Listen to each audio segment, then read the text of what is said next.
ಹಾಸನದಲ್ಲಿ ಹಾರ್ಟ್ ಅಟ್ಯಾಕ್ಗೆ ಮತ್ತೊಂದು ಬಲಿಯಾಗಿದೆ. 41 ವರ್ಷದ ಗಿರೀಶ್ ಅನ್ನೋರು ಹೃದಯಾಘಾತದಿಂದ ಸಾವನ್ನಪ್ಪಿದ್ದಾರೆ. ಕಳೆದ ಒಂದು ತಿಂಗಳಿಂದ ಹಾಸನದಲ್ಲಿ ಒಂದಾದ್ಮೇಲೆ ಒಂದು ಹೃದಯಾಘಾತದ ಕೇಸ್ಗಳನ್ನು ನಾವು ನೋಡ್ತಾ ಇದ್ದೀವಿ. ಈಗ 41 ವರ್ಷದ ಗಿರೀಶ್ ಅನ್ನೋರು ಹಾಸನ ತಾಲೂಕಿನ ಹಾರಾನೆ ಗ್ರಾಮದಲ್ಲಿ ಆಗಿರುವಂತಹ ಘಟನೆ. ಬಿಎಂಟಿಸಿ ನಿರ್ವಾಹಕರಾಗಿದ್ದರು, ಕಂಡಕ್ಟರ್ ಆಗಿದ್ದರು ಮೃತ ಗಿರೀಶ್. ಇಂದು ರಜೆ ಇದ್ದಿದ್ದಕ್ಕೆ ಹಾರಾನೆ ಗ್ರಾಮಕ್ಕೆ ಆಗಮಿಸಿದರು. ಜೋಳದ ಹೊಲಕ್ಕೆ ಗೊಬ್ಬರ ಹಾಕಿ ಮನೆಗೆ ವಾಪಸ್ಸಾಗಿದ್ರು. ಮಧ್ಯಾಹ್ನ ಮನೆಗೆ ಬಂದಿದ್ದಾಗ ಹಾರ್ಟ್ ಅಟ್ಯಾಕ್ ಆಗಿದೆ. ಮನೆಯಲ್ಲೇ ಕುಸಿದು ಬಿದ್ದಿದ್ದಂತ ನಿರ್ವಾಹಕ ಗಿರೀಶ್ ಜಿಲ್ಲಾಸ್ಪತ್ರೆಗೆ ಸಾಗಿಸುವಂತ ಮಾರ್ಗ ಮಧ್ಯೆ ಗಿರೀಶ್ ಸಾವನ್ನಪ್ಪಿದ್ದಾರೆ. ಹೃದಯಾಘಾತದಿಂದ ಸರಣಿ ಸಾವು, ಬೆಚ್ಚಿ ಬಿದ್ದಂತ ಜನ. ಇನ್ನು ಬೆಳಗ್ಗೆಯಷ್ಟೇ ಹಾಸನದಲ್ಲಿ ಹೃದಯಾಘಾತಕ್ಕೆ ಗೋವಿಂದ ಅನ್ನುವ ಆಟೋ ಚಾಲಕರೊಬ್ಬರು ಸಾವನ್ನಪ್ಪಿದ್ರು. 41 ವರ್ಷದ ಗಿರೀಶ್ ಇದೀಗ ಕಂಡಕ್ಟರ್ ಕೆಲಸವನ್ನು ಮಾಡ್ತಾ ಇದ್ರು.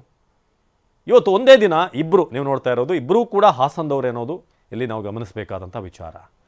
BMTCಯಲ್ಲಿ ನಿರ್ವಾಹಕನಾಗಿದ್ದಂಥ ಮತ್ತು ಗಿರೀಶ್ ಅವರು ತಮ್ಮ ಹೊಲಕ್ಕೆ ಬಂದಿದ್ದರು, ಗೊಬ್ಬರ ಹಾಕಿ ನಂತರ ಮನೆಗೆ ಹೋದಾಗ ಇದ್ಕಿದ್ದ ಹಾಗೆ ಕುಸಿದು ಬಿದ್ದಿದ್ದಾರೆ.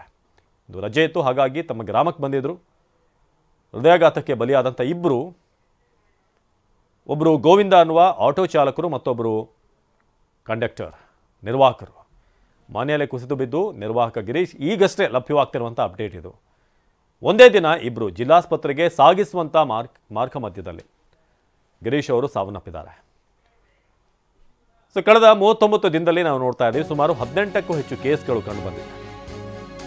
ಹಾಸನ ಜಿಲ್ಲೆಯಲ್ಲಿ ಇಂದು ಒಂದೇ ದಿನ ಇಬ್ಬರು ಹೃದಯಾಘಾತಕ್ಕೆ ಬಲಿಯಾಗಿದ್ದಾರೆ. ಬೆಳಗ್ಗೆ 37 ವರ್ಷದ ಆಟೋ ಚಾಲಕ ಗೋವಿಂದ್ ಹಾರ್ಟ್ ಅಟ್ಯಾಕ್ಗೆ ಬಲಿಯಾಗಿದ್ರು. ಇದೀಗ ಮತ್ತೊಂದು ಸುದ್ದಿ ಬರ್ತಾ ಇದೆ. ಗಿರೀಶ್ ಅನ್ನುವ ನಿರ್ವಾಹಕರು ಸಾವನ್ನಪ್ಪಿದ್ದಾರೆ. BMTCಯಲ್ಲಿ ಅವರು ಕಂಡಕ್ಟರ್ ಆಗಿದ್ದರು. ಹೃದಯಾಘಾತಕ್ಕೆ ಒಳಗಾಗಿ ಸಾವನ್ನಪ್ಪಿರುವಂತಹ ಗಿರೀಶ್ ಹಾಸನ ಜಿಲ್ಲೆಯವರೇ.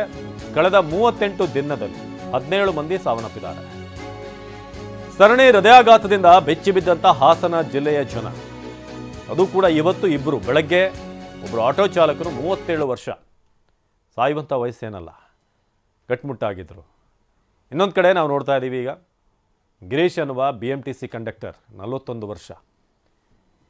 ಎಲ್ಲ ಭಾಳ ಚಿಕ್ಕ ವಯಸ್ಸಿನಲ್ಲೇ ನಾವು ಈ 20, 22, 30, 35, 40 ಈ ವಯಸ್ಸಿನ ಆಸ್ಪಾಸ್ನವ್ರು, 20ರಿಂದ 40 ವರ್ಷದ ಒಳಗಿನವರೇ ನಾವೀಗ ನೋಡ್ತಾ ಇದ್ದೀವಿ. ಇದು ಹಾಸನದಲ್ಲಿ ಅತಿ ಹೆಚ್ಚಿನ ಸಂಖ್ಯೆಯಲ್ಲಿ ಆಗ್ತಾ ಇದೆ. ಇಂದು ರಜೆ ಇದ್ದಂಥ ಕಾರಣ ಹಾರಾನೆ ಗ್ರಾಮಕ್ಕೆ ಇವರು ಆಗಮಿಸಿದರು. ಜೋಳದ ಹೊಲಕ್ಕೆ ಗೊಬ್ಬರ ಹಾಕಿ ಮನೆಗೆ ವಾಪಸ್ಸಾಗಿದ್ದರು. ವಾಪಸ್ಸಾಗಬೇಕಾದ್ರೆ ಹೃದಯಾಘಾತ ಆಗಿದೆ. ಮಧ್ಯಾಹ್ನ ಮನೆಗೆ ಬಂದಿದ್ದಾಗ ಹಾರ್ಟ್ ಅಟ್ಯಾಕ್ ಆಗಿದೆ. ಸೊ ಒಂದೇ ದಿನ ಹಾಸನದ ಇಬ್ಬರು, ಅವ್ರನ್ನೇ ನಂಬ್ಕೊಂಡಂಥ ಕುಟುಂಬ, ಅವ್ರದ್ದೆಲ್ಲ ಅವ್ರ ಪರಿಸ್ಥಿತಿ ನೆನೆಸ್ಕೊಂಡ್ರೆ ಭಾಳ ಬೇಸರ ಆಗುತ್ತೆ. ಏನಾಗ್ತಿದೆ, ಎಲ್ಲಿ ಸಮಸ್ಯೆ ಆಗ್ತಿದೆ ಅನ್ನೋದೇ ಈಗ ಗೊತ್ತಾಗ್ತಾ ಇಲ್ಲ. ಯಾಕಂದರೆ ಹಿಂದೆಲ್ಲ ಹಾರ್ಟ್ ಅಟ್ಯಾಕ್ ಆದಾಗ ತುಂಬ ವಯಸ್ಸಾದಂಥವ್ರು ಎಲ್ಲ ನಾವು ನೋಡ್ತಾ ಇದ್ವಿ.